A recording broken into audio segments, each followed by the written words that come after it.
Hello and welcome to the Unschooling channel. Between June 24th and 27th, 2010, I attended the 7th Annual Alternative Education Resource Organization Conference in Albany, New York. While I was there, I interviewed some of my friends, mentors, and colleagues so that we can get a better understanding of what is meant by unschooling.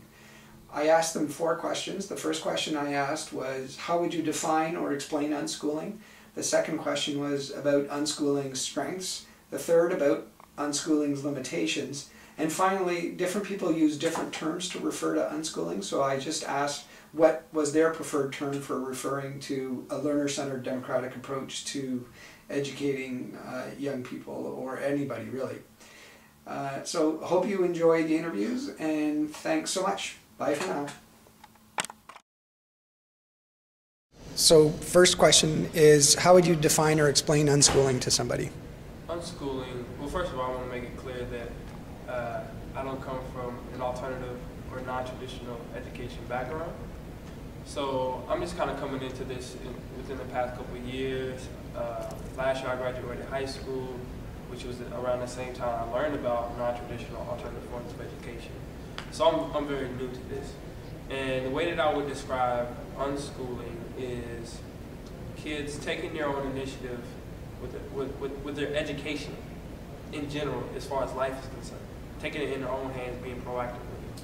And I think that's the beauty of unschooling, natural learning, holistic education, is that it's all about you. And it's your own initiative, your own drive, your own passions. You're self-determined, and I think that's a beautiful thing. And what do you think are the strengths for unschooling? The strengths for unschooling is that right there, the self-determination. You're in control. You have to be self-disciplined. You learn so much more.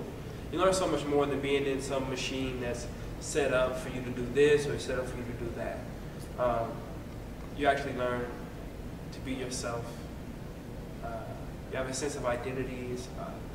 That's the beauty of it, and that's the strongest part of it, is the self-determination. Because then you're focused and you don't have all these other things, all these other hindrances and things like that to hold you back from what you really want to do. You don't have to play the game or try to work within the context of something that, is inherently, set up to make you a robot. So I think that's the biggest strength. Do you see any limitations to unschooling? Oh, of course. And what are the limitations? Oh, of course. Unschooling is not for everyone. Let's make that clear. Also, I can never unschool as it is right now. The way things are right now, most minorities could not unschool. Poor people can't unschool. And I'm not saying, and of course there's something wrong with that, but I'm not saying that unschooling is bad. I'm just saying that it works for some people, and for some other people, it just won't work. And I don't want people to work under an assumption that it works for everyone, because that's not the case. But for the people that it does work for, I think it's beautiful.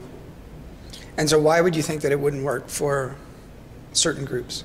Because, for example, minorities and poor people, and I am one. I'm a minority, and I grew up impoverished. So we have to learn a certain language of power. So, for example, if I go to another country, if I go to India, I have to learn the language. I have to learn the customs, the beliefs, the traditions, in order to survive in that culture. So it's the same thing for minorities and poor people in America, because we live in a white power structure. So we have to learn to work through that language of power. And the only way that we're going to get that is through formal skills, is through getting those formal skills in the system, or if not, getting something to that equivalent outside of the system, in a school. It has to be an institution, almost. But I'm not saying that that's the end all be all, but I'm just saying that is something that holds minorities and poor people back from unschooling. Now, am I saying that that's the case for all minorities and poor people? No. I'm sure there's some people who can, but not everybody. And I'm just wondering, different people use different terms to refer to it. There's unschooling, there's natural learning. Wendy President talks about life learning. Ron Miller talks about organic learning or holistic learning. John Gatto talks about open source learning. Is there any term that you're more partial to than another? I just like unschooling because it's just so jarring when you say it. It's unschool, or like de-school. And so, but it sounds so alien. You know what I mean? Like when somebody says that, you're like, what are you talking about? I remember when I first heard about it. I was actually at this conference. I was at the Aero conference, and somebody said it because I was just asking about all the different forms, and so like there's free schools, there's Montessori schools, but then there's also people who unschool. I'm like, what is an unschool? And so I just like that. I just like that.